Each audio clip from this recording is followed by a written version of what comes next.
PTI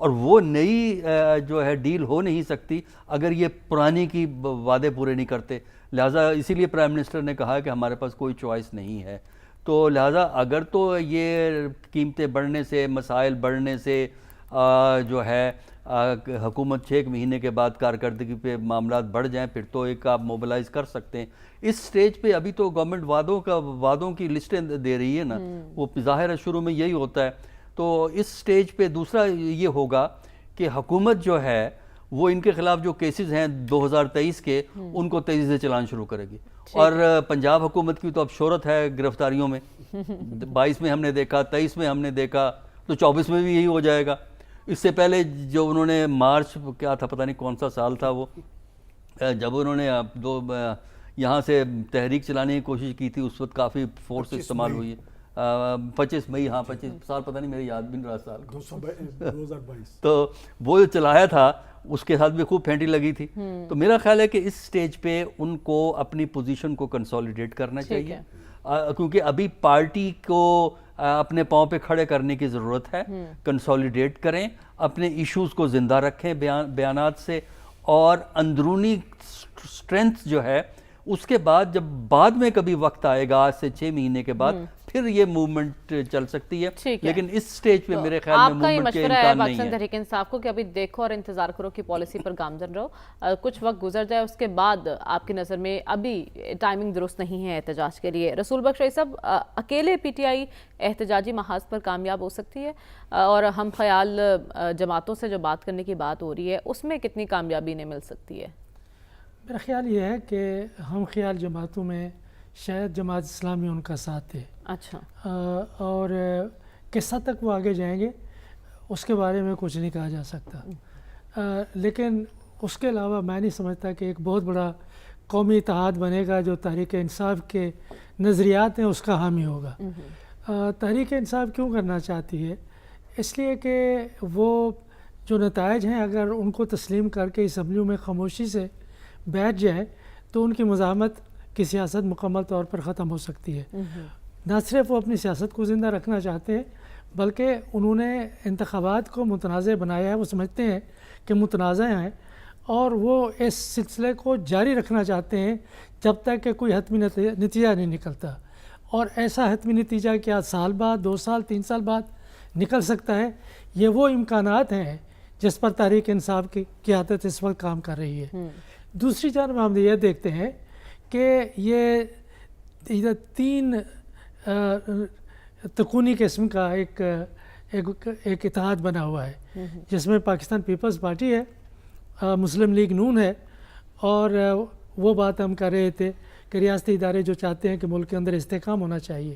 تو ان کا ایک مقصد ہے جو ان کو مستحکم کرنے کی جو کوشش کی جا رہی ہے کہ اس وقت جو پاکستان کے معاشی مسائل ہیں جس میں کہ ساری قوم الجھی ہوئی ہے، یہ تینوں مل کے اس سے ملک کو نکالنے کی کوشش کریں گے. اور اس کو نکالنے کے لیے استحکام ضروری ہے، اور استحکام کے لیے وہ سب کچھ کرنے کے لیے میرے خیال میں تیار ہوگی کہ قانون اور انصاف اور آئین اور عدالتوں کو آپ چھوڑ دیں کہ جو کچھ پچھلے 2-1 سال میں ہوتا رہا ہے وہ وہی کچھ ہوگا. اور تحریک انصاف والے دنیا میں جا کے ڈھنڈورا پیٹیں گے، عدالتوں میں بھی جائیں گے، میڈیا میں بھی آئیں گے، ظلم ہو گیا، مارے گئے. لیکن دوسری جانب سے میرے خیال میں اس وقت ارادہ یہی ہے کہ ان کو کرش کرنا ہے، ان کو اوپر نہیں اٹھنے دینا. اور ان کی جانب سے میرا خیال ہے کہ مزاحمت اس طرح سے نہیں ہوتی کہ ایک ہی دن تحریک چل پڑے. یہ آہستہ آہستہ معاملہ چلے گا، یہ 2 سال 3 سال تک جائے گا، اس کے بعد پتہ چلے گا کہ کیا ہوتا ہے پاکستان میں. ٹھیک ہے، آپ کہہ رہے ہیں معاملہ آہستہ آہستہ آگے کی جانب بڑھے گا. صافی صاحب، آپ کو کیا لگتا ہے احتجاجی تحریک سے پی ٹی آئی مبینہ دھاندلی کا معاملہ حل کروا سکتی ہے؟